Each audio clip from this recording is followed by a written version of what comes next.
અમદાવાદ જિલ્લાના બાવળામાં વહીવટીતંત્ર દ્વારા વરસાદી પાણીના ઝડપી નિકાલ માટે તત્કાલ કાર્યવાહી. ભારે વરસાદને પગલે બાવળા વિસ્તારમાં પાણીના વહેણમાં નોંધપાત્ર તેજી નોંધાઈ છે. ઉપરવાસના વરસાદના પાણીના વિલય અને રસ્તાઓ પર પાણી ભરાવાની સ્થિતિના નિવારણ માટે વહીવટીતંત્ર સતર્ક બની આયોજનબદ્ધ રીતે કામગીરી હાથ ધરી છે. નિકાસ માર્ગો ઉપર જામી ગયેલા જાડી ઝાંખરા, ઘન કચરો તથા માટી દૂર કરવા માટે સ્થળ પર ભારે યંત્રોચ્ચ આધુનિક ખોદક મશીનો જેમ કે જેસીબી સતત કાર્યરત કરવામાં આવે છે. યંત્ર સહાયથી ડબલ્યુ નાલા, પ્રવાહ માર્ગ અને ગટર પાટની સફાઈ કરવામાં આવી રહી છે, જેથી વરસાદી પાણી ઝડપથી વહેવું રહે અને નગર વિસ્તારને પૂર કે ગંદકીથી બચાવી શકાય.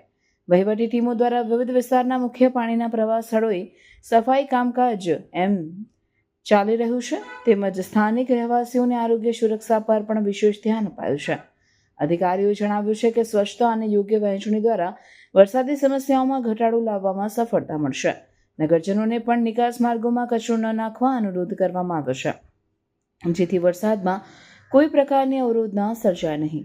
સમગ્ર કામગીરી દરેક નગરવાસીના આરોગ્ય અને સુરક્ષા માટે મુખ્યમંત્રી છે.